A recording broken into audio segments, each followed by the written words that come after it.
यह कहानी आपको एहसास कराएगी कि आपकी मौजूदगी ही इस दुनिया के लिए बहुत बेहतर है, बहुत खूबसूरत है। एक गांव में नीलम नाम की एक लड़की रहती थी।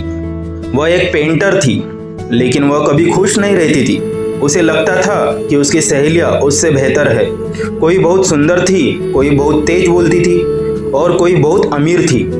उसे अपनी सादगी और अपना शांत स्वभाव एक कमी लगता था। एक दिन वह एक पुराने बगीचे में बैठकर अपनी डायरी में लिख रही थी, काश मैं किसी और की तरह होती। तभी उसे एक अजीब सी आवाज सुनाई दी।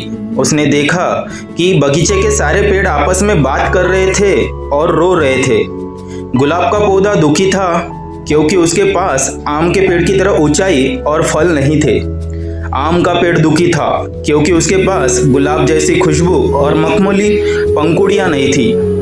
घास दुखी थी क्योंकि वह बहुत छोटी थी और उसे लगता था कि उसे सारे लोग कुचल देते थे। लेकिन उसी बगीचे के एक कोने में एक छोटा सा नीला फूल खिला हुआ था जो बहुत खुश था और हवा में झूम रहा था। नीलम उसके पास गई और पूछा, बाकी सब दुखी है, तुम इतने खुश क्यों हो? नन्हे नीले फूल ने मुस्कुराकर कहा, नीलम, जब माली ने मुझे यहाँ बोया था तो वो यह गुलाब या आम नहीं चाहता था, वह यहाँ एक नीला फूल ही चाहता था।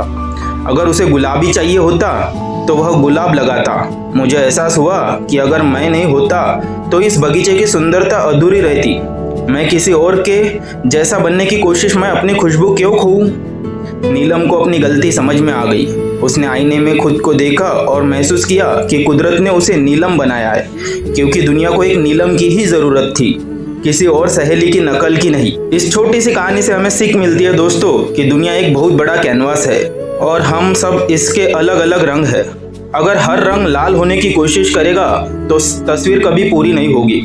आपकी आवाज, आपका सोचने का तरीका, आपकी सादगी और आपकी मेहनत, ये सब मिलकर आपको अद्भुत यानी कि यूनिक बनाते हैं। तो हमेशा याद रखिए दोस्तों, आप किसी की कमी नहीं बल्कि सृष्टि की पूर्णता है। जिस दिन आप खुद को स्वीकार कर लेंगे, पूरी दुनिया आपको सलाम करेगी।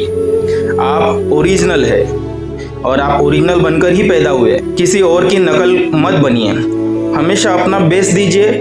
अपने आप से कहिए कि मैं यूनिक हूँ, अद्भुत हूँ। मुझे हमेशा अपने बेस्ट के बारे में सोचना चाहिए। तो इस कहानी से हमें सीख मिलती है दोस्तों कि कभी अपनी कंपैरिजन दूसरों के साथ नहीं करनी चाहिए। भगवान ने आपको यूनिक बनाया है तो अपना बेस्ट दीजिए, अपने आप को निखारिए। जो भी गुण आपके अंदर है वो बेस्ट है। आपके जैसा दूसरा आदमी धरती पे नहीं हो सकता। आप में जो गुण है, आप में जो स्किल है या आप में जो पोटेंशियल है वो किसी और में नहीं हो सकता। अपना कंपैरिजन दूसरों के साथ करके अपना समय मत बर्बाद कीजिए।